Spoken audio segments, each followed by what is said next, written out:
kuasa kampau watakaya anau kamari rimbe tuarai ti umai fandense bari sokari. Oke. Jadi setelah volume 1 jadi, menurut pengamatan kami orang awam yang sudah ada di ibu kota negara, pasti orang melihat dari sebatas kulit saja. Tapi proses menuju rekaman itu bukan hal yang gampang. Pertama, kami para pemula, kayak Abang Mecu, Abang Akon, mereka sudah pengalaman. Saya almarhum Agus Bonai, termasuk Pak Guntur Sawaki, itu kami memang orang tabu awam yang baru masuk ke dunia rekaman. Memang bukan hal yang gampang. Secara psikologi kita mampu bernyanyi di muka umum, di rumah, di kamar mandi tidak sama dengan di depan kameramen, di depan studio rekaman. Itu sangatlah susah kalau kita tidak siap betul. Karena itu bicara tentang psikis. Nah, kita begitu masuk, ini materi lagunya, kita sudah latihan sampai di dalam. Begitu tembak, ton, cut, ulang, start, ton kurang pas, ulang. Jadi memang konsekuensinya tuh berat sekali. Tapi kita pakai jadwal waktu itu terlalu besar. Volume 1 itu kita pakai jadwal sampai hampir 30 sampai 40 scene. Bayangkan pada saat itu. Tapi ya mau bikin bagaimana? Semangat, motivasi, kerinduan, maju terus. Pasti bisa. Dibantu oleh Abang Mecu, Abang Akon almarhum, Arobi, Diki, akhirnya kita bisa menguasai semua permasalahan yang terjadi di dalam ruang yang kecil itu. Secara kasat mata orang melihat cuma hal yang sepele, ternyata sangat berat.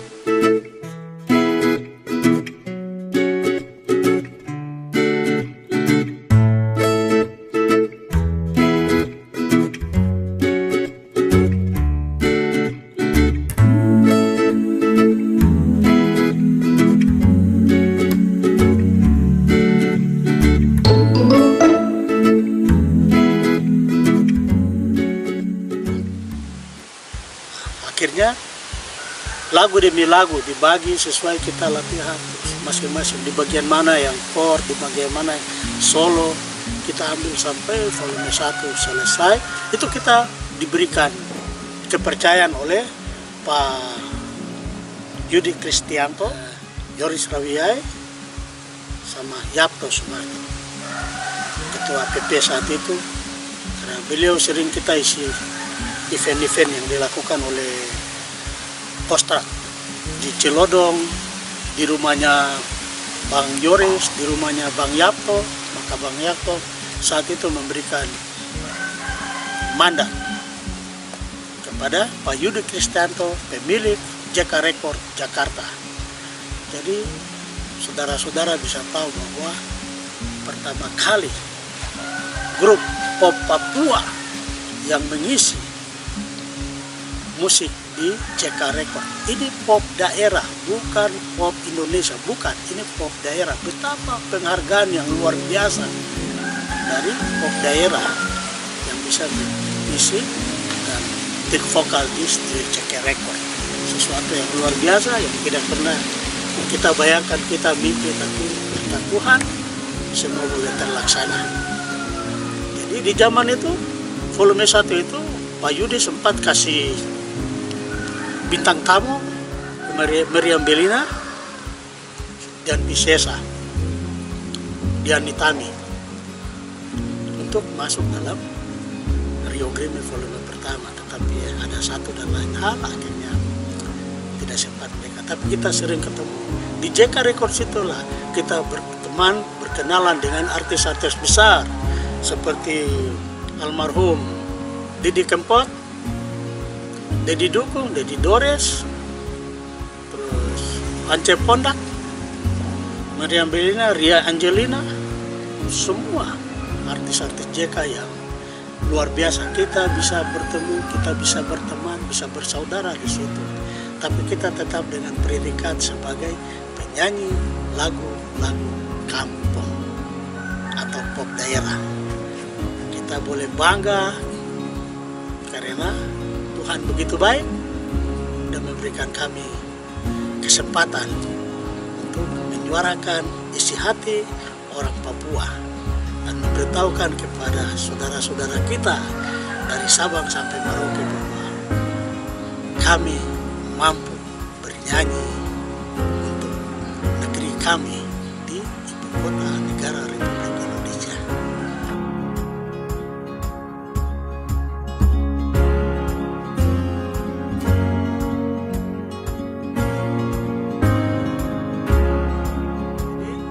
Setelah volume 1 selesai, kami mendapat banyak respon positif.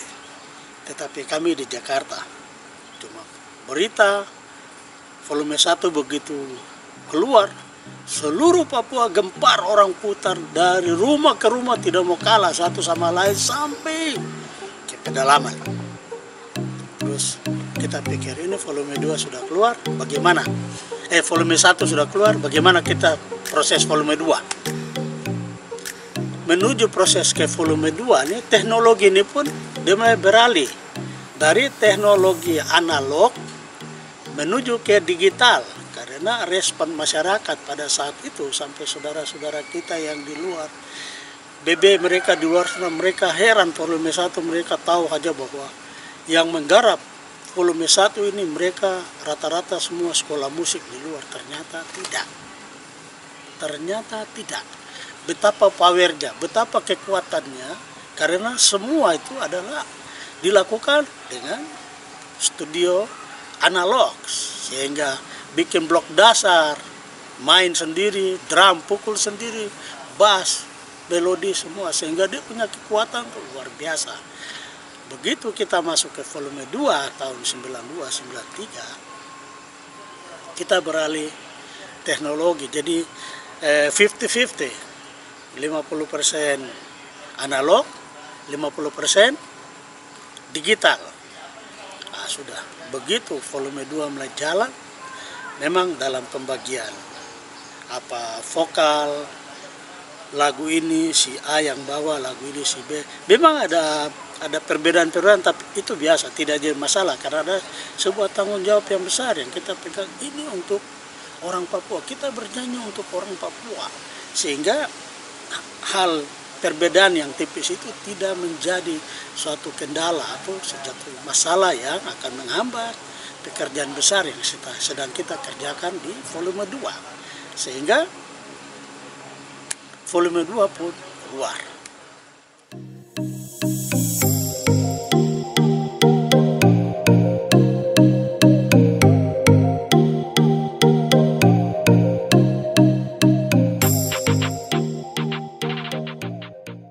Jadi volume kedua, begitu kita buat, lagu yang termasuk terkenal adalah lagu Irsinggit, sebuah lagu dari daerah Sorong yang mungkin saudara-saudara sudah tidak lazim lagi.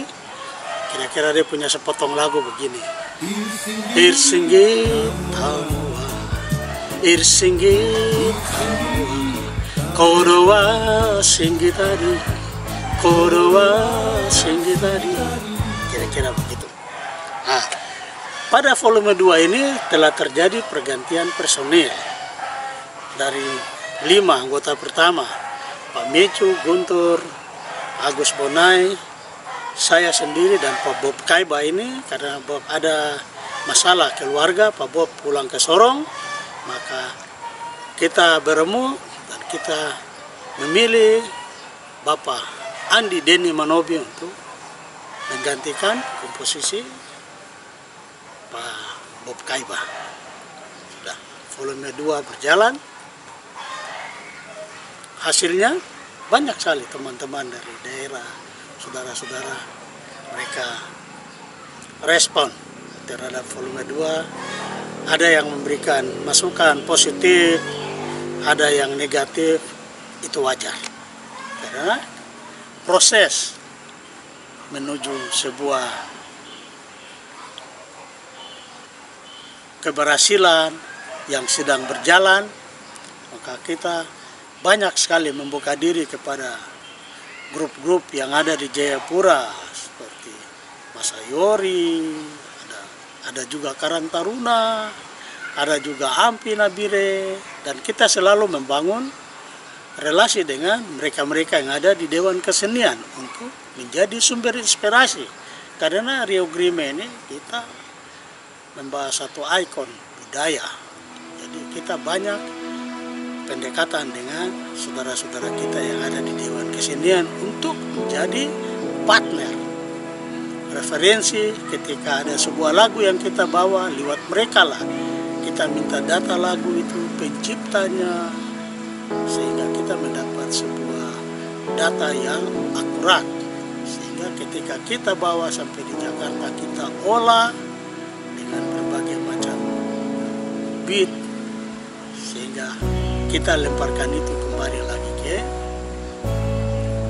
akar rumput. Dan memang mungkin pada saat itu kondisi real dari Papua yang memang dalam masa-masa yang sangat krisis, tapi lewat Rio Grime banyak anak-anak muda, banyak grup-grup baru itu mulai bermunculan lewat volume 1, volume 2, memberikan rasa percaya diri kepada sumber daya manusia khususnya di bidang seni atau tarik suara. Grup-grup ini mulai bangkit, solis-solis itu muncul, bermunculan karena pengaruh dari grup Rio Grime ini. Tapi tidak secara berlebihan saya mau katakan aja, tapi faktanya di lapangan seperti begitu. Akhirnya banyak yang menilai, ada yang bilang begini, wah volume 1 tuh powernya luar biasa, volume kedua ya masih lumayan, tapi ada berapa lagu yang itu. Kami jelaskan, memang proses volume 2 ini dari teknologi analog kita mulai masuk ke digital, sehingga mungkin di situ saudara-saudara sangat paham dan mengerti bahwa bicara tentang analog, bicara tentang emosi manusia, semua alat dilakukan oleh pemainnya masing-masing. Kalau kita bicara tentang digital, ada sebuah ketergantungan dari musik karena semua sound itu sudah ada di keyboard dan lain-lain, sehingga emosinya itu tidak keluar. Tapi ya syukur karena semua bisa mengerti dan berjalan sampai hari ini. Volume 2 memberikan jawaban-jawaban juga kepada seluruh akar rumput, yang paling utama ya akar rumput dan generasi muda dan tua. Karena kesempatan ini kalau kita tidak sambut dia, kita tetap dianggap konsumen.